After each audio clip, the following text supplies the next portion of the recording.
revisi tentang langkah Bu Silvi sebagai seorang coach. Rubrik penilaian yang nanti akan saya lihat antara lain yaitu Bu Silvi menjadi pendengar aktif, kemudian Bu Silvi dapat mengajukan pertanyaan berbobot, serta Bu Silvi dapat mendengarkan coaching dengan baik. Nah, ini untuk pertanyaan yang pertama, kompetensi coaching apa yang ingin Bu Silvi kembangkan?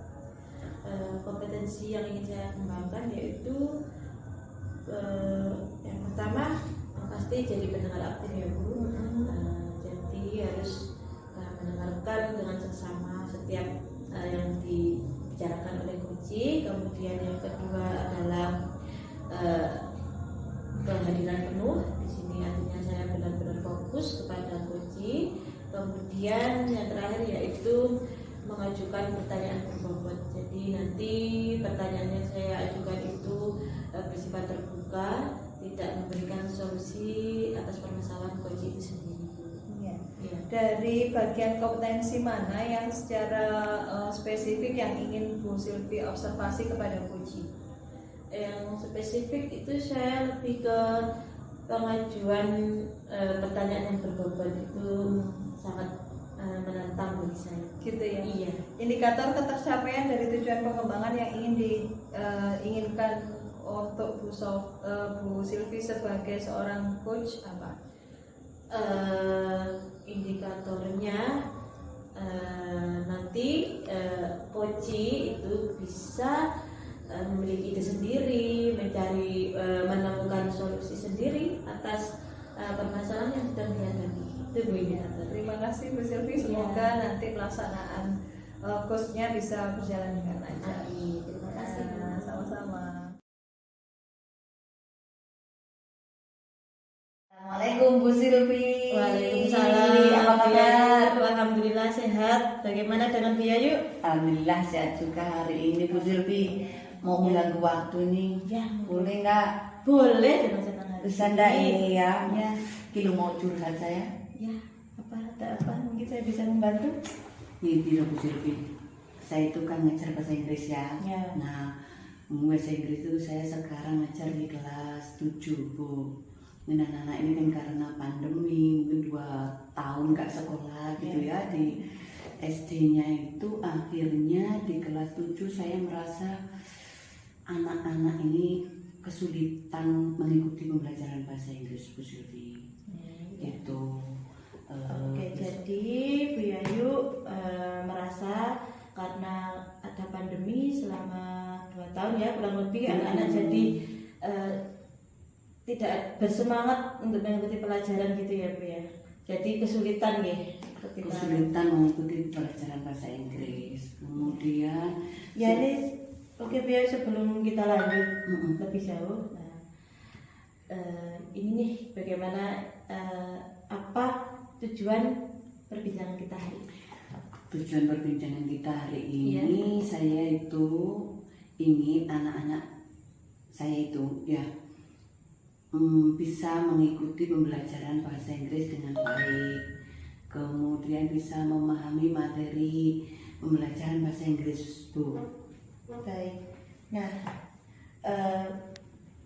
untuk skala, kita buat skala ya Bu Yayu ya.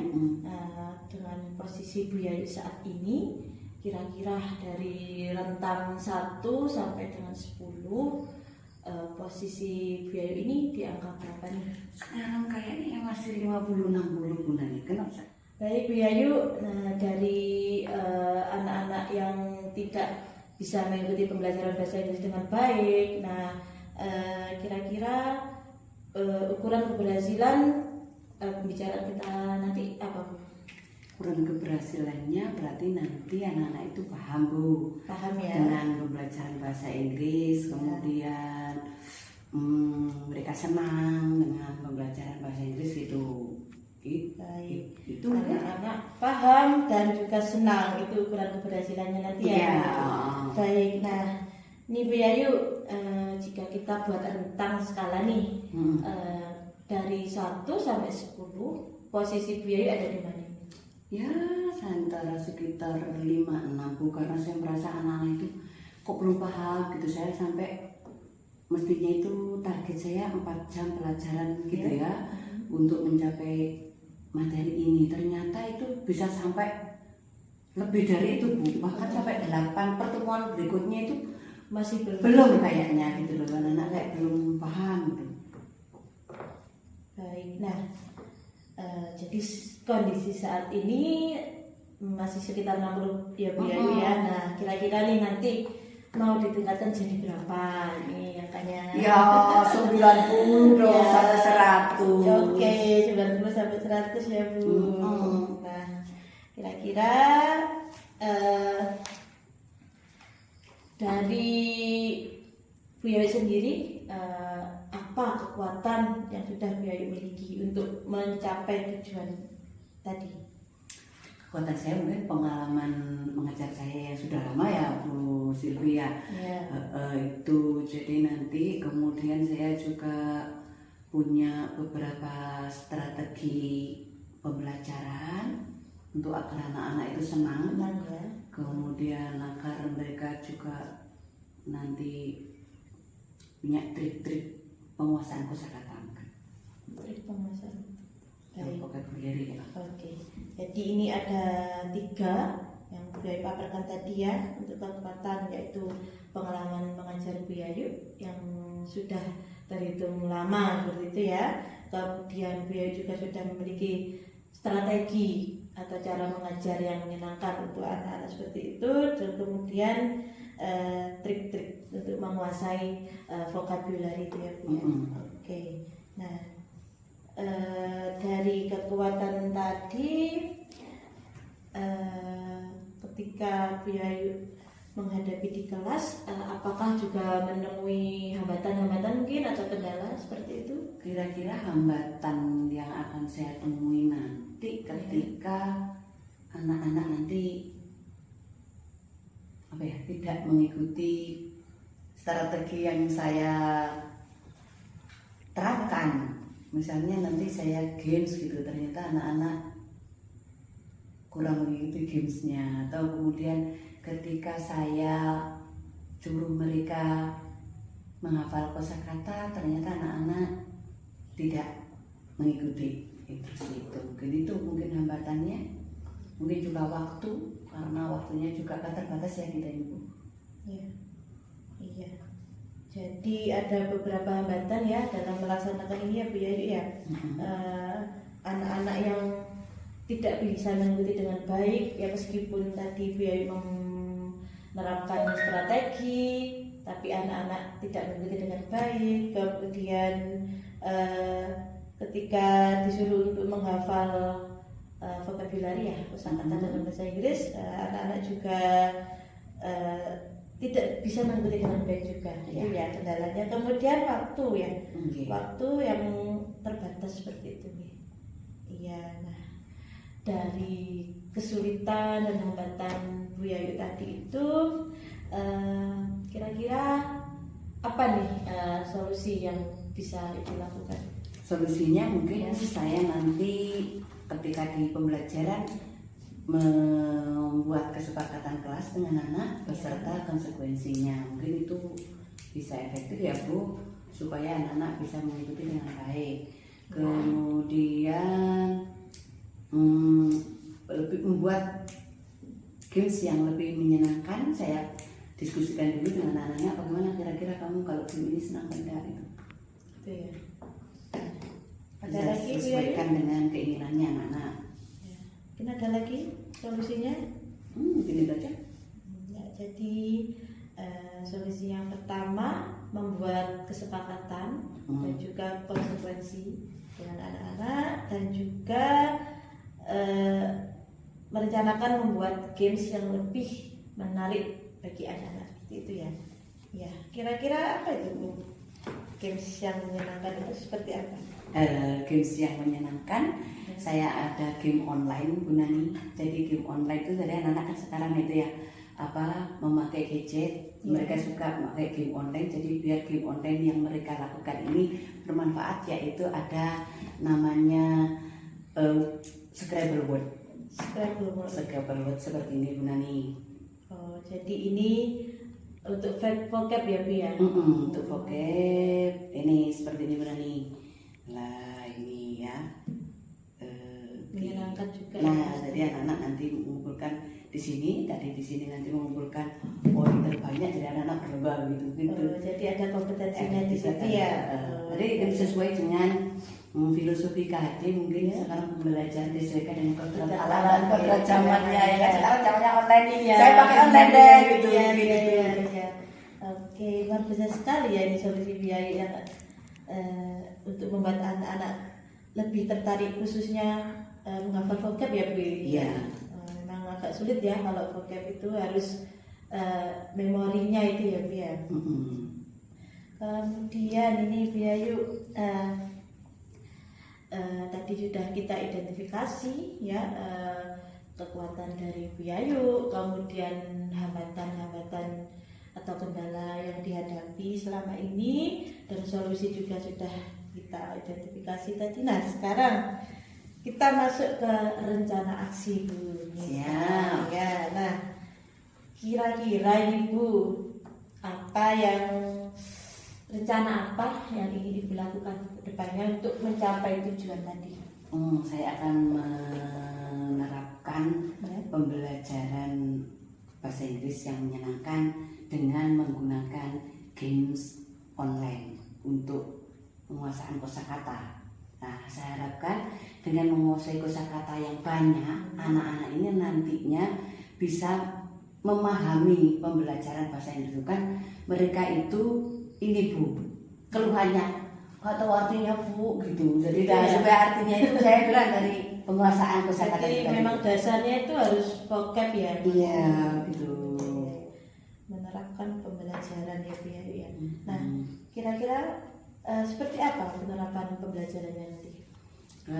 Penerapan pembelajaran saya di kelas itu untuk games itu 10 atau 15 menit sebelum pembelajaran, setiap pembelajaran itu ya saya selipkan itu.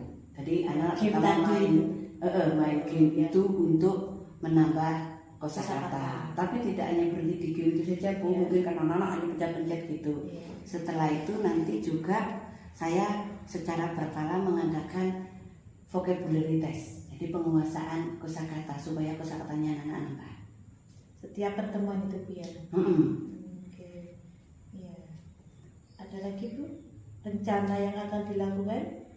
Itu mungkin Bu, kemudian saya menerapkan pembelajaran yang menyenangkan ya, itu. Ya. Oke, jadi kedepannya Bu Ayu akan menerapkan pembiasaan 10 sampai 15 menit sebelum masuk materi seperti itu ya, untuk bermain game online tadi. Ya, kemudian juga rencana melakukan vocabulary test seperti itu ya, untuk pengukurannya. Untuk pengukuran penguasaan keberhasilan anak-anak. Oke, kemudian ini Bu, dari rencana Ibu tadi, kira-kira komitmen apa dari Bu Ayu supaya tujuan tadi itu tercapai? Komitmen saya sangat besar sekali Bu ya. Ya itu tadi, komitmen saya adalah mengembangkan atau menambah kosakata anak-anak itu. Nanti ukuran keberhasilannya dengan tes itu tadi. Jadi saya berkomitmen sekali, saya akan konsisten melakukan rencana-rencana saya tadi Bu. Iya. Untuk menambah kosakata anak-anak, kemudian juga agar anak-anak merasa senang dalam pembelajaran bahasa Inggris itu gimana caranya Bu? Ya. Jadi komitmen itu memang sangat penting ya Bu Ayu ya, supaya kita tetap terus konsisten. Bagaimana tadi Bu Ayu supaya anak-anak tetap bisa memiliki kemampuan penguasaan kosakata. Iya. Pastinya kalau kita sendiri yang berkomitmen itu akan sangat berat. Nah, kira-kira siapa yang bisa membantu Ibu untuk terus selalu menjaga komitmen tersebut. Oke, tentunya adalah teman sejawat saya, Ya. MGMBS Bahasa Inggris sekolah ini. Di sini ada 3 guru Bu Tiga Nini, guru. Bahasa Inggris saya, Pak Ya. Agustin sama Pak Budi. Nah, itu mungkin teman saya karena sesama guru bahasa Oke. Inggris, sehingga nanti untuk menjaga komitmen itu bagaimana nanti saya explore tentang game-game itu tadi, kemudian bagaimana penilaiannya seperti itu. Kemudian juga nanti Bu Agustin atau Pak Budi saya suruh observasi kelas saya, bahkan mungkin kepala sekolah Bu, supaya tadi keberhasilan saya sampai di mana begitu. Ya. Ada lagi Bu yang bisa membantu barangkali selain Tentunya anak-anak juga. Oh, iya. Nah, kerja sama saya dengan anak-anak, nanti kalau anak-anak tidak gitu gimana dia? Iya. Gitu. Iya, jadi ya yang bisa membantu supaya tujuan tadi tercapai, teman sejawat dari Bu Yayu yang sesama yang mengajar bahasa Inggris, guru bahasa Inggris di sini ada 3 ya tadi ya. Iya. Iya, kemudian kepala sekolah yang bisa untuk menilai langsung untuk prosesnya tadi, kemudian anak-anak sendiri ya Bu Yayu. Iya. Oke, jadi itu 3 aspek yang bisa menjaga komitmen dari Bu Yayu. Nah, kemudian Bu Yayu setelah komitmen tadi, nah setelah ini apa tindak lanjut dari Bu Yayu? Saya akan membuat perencanaan pembelajaran tentunya supaya waktunya itu, ya tadi kan saya juga punya kendala dengan waktu ya Bu ya. Iya. Jadi supaya waktunya itu bisa pas begitu, saya tentunya akan membuat rencana pembelajaran yang menarik, menyenangkan bagi anak-anak dengan batasan waktu Yang ada ya. yang ada gitu.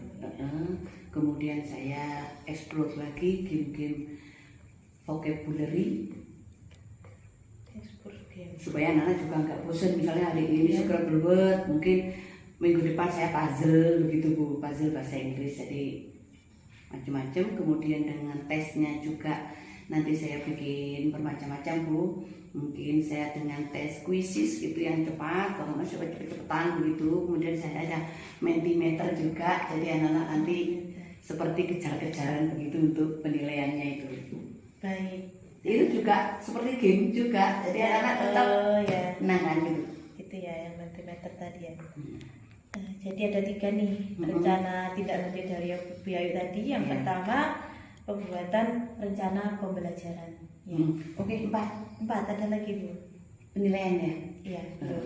Oh, sorry, penilaiannya di quizzes itu ya. Sorry. Sudah ya tadi. Ya tadi RPP tindak lanjut yang pertama membuat RPP yang lebih menyenangkan seperti itu ya. Kemudian dari Bu Yayu sendiri akan mengeksplor game-game yang bervariatif gitu ya, jadi tidak hanya Scrabble seperti itu ya. Kemudian untuk tesnya juga bisa melalui quizzes, Mentimeter dan lain-lain tadi ya Bu itu Yayu ya. ukuran penilaian saya ya. Ukuran penilaian. Iya. Sepertinya ini sangat menarik ya Bu Yayu ya, rencana tidak lanjut Semoga dari ya Bu ya, Iya. doanya saya bisa melakukan ini. Iya, amin. Nah, kira-kira Bu Yayu, kapan jangka waktunya ini Bu Yayu? Secepatnya Bu, Secepatnya ya. pertemuan yang akan datang, Ya, saya ada ketemu di kelas 7A itu hari Jumat. hari Jumat. Sekarang kan hari Senin nih. Iya. Nah, Mas. Jumat Jadi- nanti saya sudah mulai action itu. Oke. Jadi 5 hari lagi ya Bu ya dari sekarang ya. Siap. Ya, nah, semoga nanti rencana-rencana yang luar biasa yang sudah disusun oleh Bu Yayu bisa Doanya. berjalan dengan Iya. sesuai harapan dan berhasil seperti itu ya Bu Yayu. Siap. Oke, masih ada waktu 5 hari ya Bu Yayu ya. Tetap Oke. semangat. Karena ini sudah waktunya anak-anak mau masuk ini Bu Yayu ya. Maaf Bu ya. Iya, ini mohon maaf Ya. juga ya karena ini sudah tadi kan masih break. Oke, saya yang Iya. terima kasih Bu Silvi sudah diterima, sudah saya sudah Bagaimana ini, perasaannya Bu Yayu? alhamdulillah saya sudah punya Ada gambaran, gambaran, sudah ada ya. ide-ide untuk dengan omongan kita ini. Ya, terima kasih Bu Sylvie, terima kasih sekali Ya. atas waktu dan kesempatannya. Sama-sama. Tetap semangat Bu Yayu. Siap, terima kasih. Waalaikumsalam.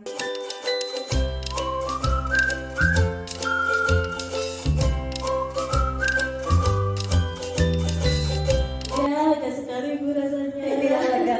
Dari observasi ini saya tadi sudah mengamati bagaimana Bu Sylvie menjadi seorang coach dan Bu Yayu sebagai seorang kunci ya. Ya. Di sini Bu Sylvie sudah melaksanakan alur tirta dengan baik, dengan ada tujuan umumnya, identifikasi, rencana aksi, kemudian ada juga Bu Sylvie sudah menanyakan tentang tanggung jawab terhadap coachingnya.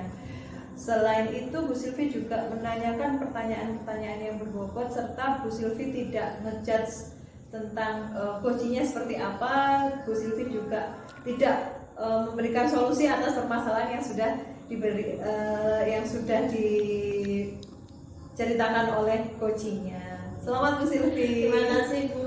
Terima kasih Bu Nani sudah menjadi pengamat yang baik dengan mencatat dan semua yang Bu Nani temukan pada saat saya coaching. Iya, sama-sama.